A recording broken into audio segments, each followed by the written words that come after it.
நிச்சயமாக காங்கிரஸ் பிரிந்து போவதற்கு நிறைய வாய்ப்புகள் இருக்கிறது. எங்கள் பொதுச் செயலாளர் எடப்பாடியார் ஏற்கனவே குற்றம் சாட்டிவிட்டார். விளம்பர மாடல் அரசாக இந்த அரசு இருக்கிறது. இது திமுக அச்சத்தில் இருக்கிறது, அவ்வளவுதான்.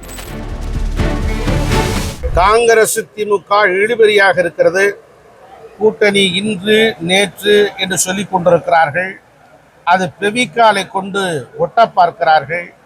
ஒட்டுமா அல்லது உரசலோடு இருப்பது என்ன ஆகும் என்பது வியப்பாக இருக்கிறது. நிச்சயமாக காங்கிரஸ் பிரிந்து போவதற்கு நிறைய வாய்ப்புகள் இருக்கிறது.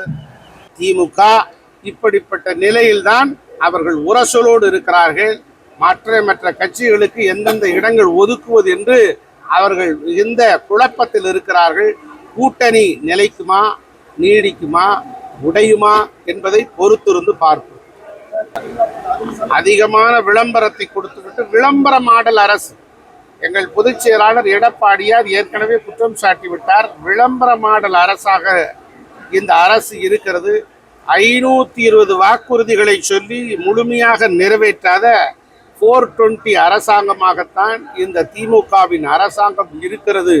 520 வாக்குறுதிகளை சொல்லி முழுமையாக நிறைவேற்றாத 420 அரசாங்கமாகத்தான் இந்த அரசாங்கம் இருக்கிறது என்பதை மக்கள் தெரிந்திருக்கிறார்கள்.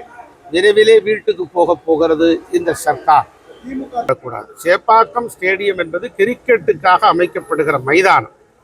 அது மடக்கு ஊதிக்காக அமைக்கப்படுகிற அதிகாரம், அதை இடமல்ல. ஆகவே இதை புரிந்து கொள்ள வேண்டும்.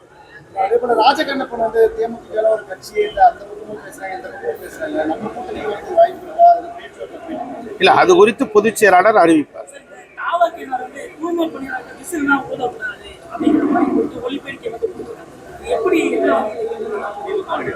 இது திமுக அச்சத்தில் இருக்கிறது, அவ்வளவுதான். அண்ணா திராவிட முன்னேற்ற கழகத்தினுடைய வெற்றி நாளுக்கு நாள் கிரேஸ்.